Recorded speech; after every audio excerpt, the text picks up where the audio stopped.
Olá, turma! Estamos iniciando mais um ano, o ano de 2021, e gostaria de dar boas-vindas a todos vocês. Hoje vamos iniciar com o assunto alimentos e nutrientes.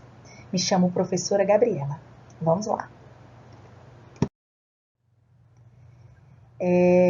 Qual a importância dos alimentos, né? Então, os alimentos são importante fonte de energia e também fonte de substâncias necessárias ao nosso corpo. Essas substâncias são chamadas nutrientes.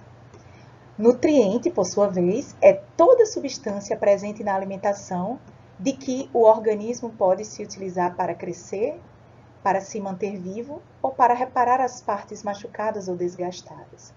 Então, gente, observe que os alimentos, eles são fonte de energia.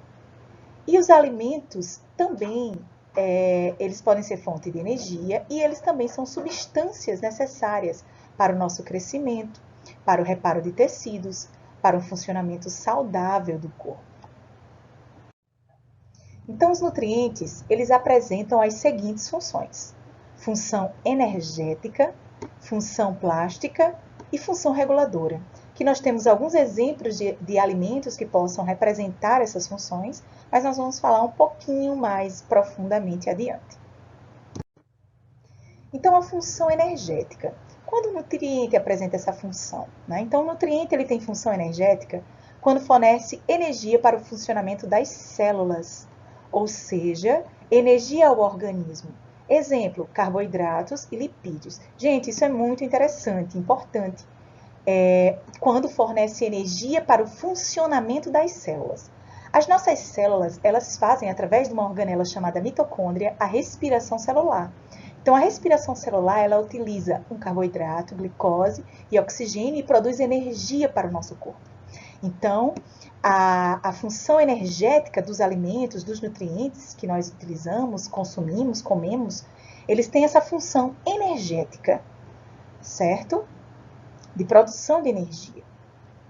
Quem são carboidratos e lipídios? Aqui a gente tem alguns exemplos de carboidratos e lipídios. Função plástica. Então, alguns nutrientes têm a função plástica, que é a formação de novos tecidos do organismo ou crescimento e reparação dos já existentes. Exemplo, proteínas e lipídios. Lembrando que aqui nós temos proteínas e lipídios, certo?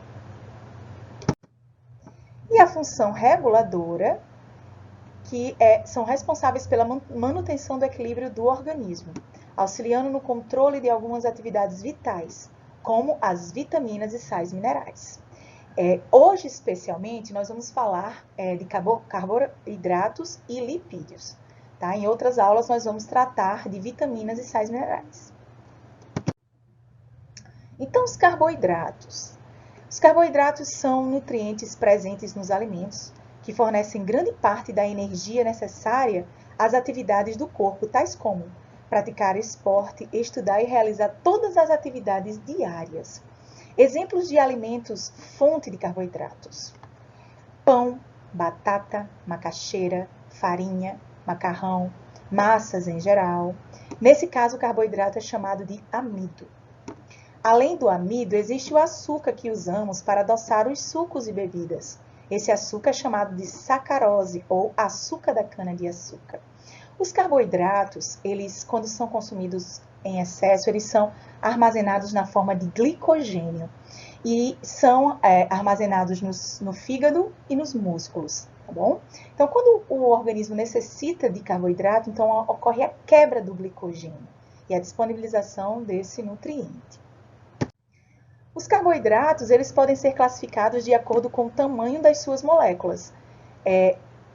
Monossacarídeos. Quem são os monossacarídeos? São carboidratos mais simples, os quais são absorvidos pelo nosso organismo.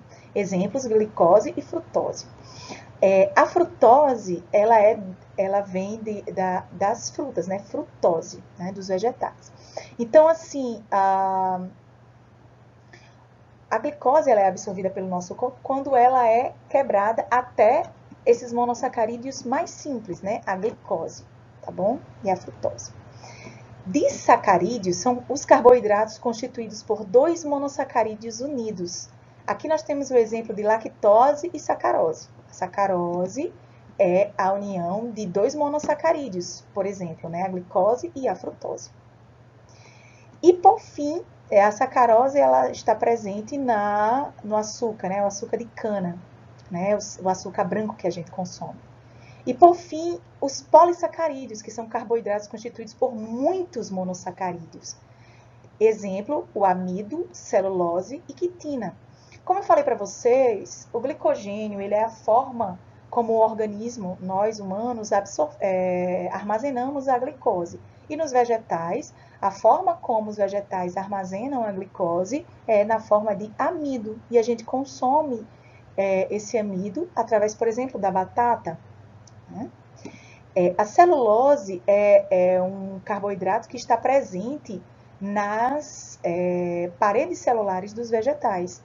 E eles têm a função estrutural de dar aquela forma mais rígida da célula dos vegetais. A quitina é outro polissacarídeo que tem a função também estrutural, que está presente no exoesqueleto dos artrópodes. As proteínas, né? Então, nós falamos de carboidratos e agora vamos falar de um outro nutriente, as proteínas.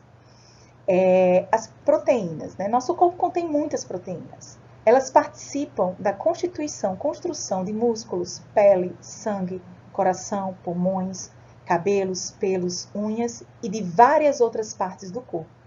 Por isso, é essencial ingerir proteínas. Elas são necessárias ao crescimento e aos reparos no organismo. Isso as inclui dentro dos nutrientes com função plástica. Tá? Então, lembrando que as proteínas elas também estão presentes, por exemplo, nas membranas plasmáticas das células.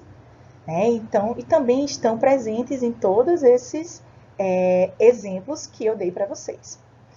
E quais são os alimentos que a gente encontra proteínas? Então, as proteínas elas estão presentes no leite, no queijo, nos ovos, carnes e peixes. Estão entre os alimentos mais ricos em proteínas, são esses. Mas há outros alimentos que contêm bastante desse tipo de nutriente, né, de proteína, que é o caso do feijão, da lentilha, da soja, do trigo integral e do arroz integral. As proteínas, elas são formadas por moléculas menores, denominadas aminoácidos.